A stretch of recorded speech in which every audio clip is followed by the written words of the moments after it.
नमस्कार प्रेक्षकांनो. ठरलं तर मगच्या पुढील प्रोमोमध्ये आपण पाहणार आहोत.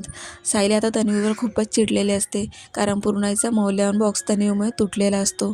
तन्वीला आता सायली विचारते की तन्वी, अगं तुझ्या वागण्याचा घरच्यांना खूप त्रास होतो. आता तर मोठे माणसं पण दुखावले जात आहे. काय चाललंय गं तुझं?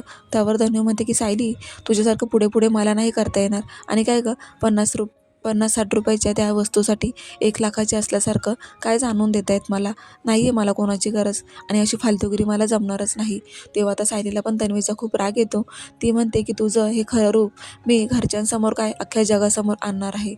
तर पुढे आता सायलीने मनावर घेतलेलं आहे की ती मौल्यवान वस्तू मी आता पुन्हा रिपेअर करणार.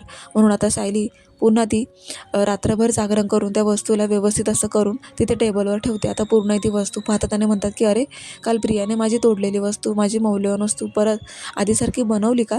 त्यावर सायली म्हणते की पूर्णाई, तुम्हाला आवडली का?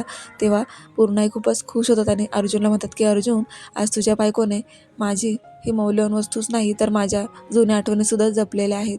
त्यामुळेच पूर्णाई खूपच खुश झालेला आहे सायलीवरती. आणि कुठेतरी आता त्यांना कळून चुकलेलं आहे की आपण सायलीबरोबर जे वागतोय चुकीचं ते आता सोडून द्यायला पाहिजे.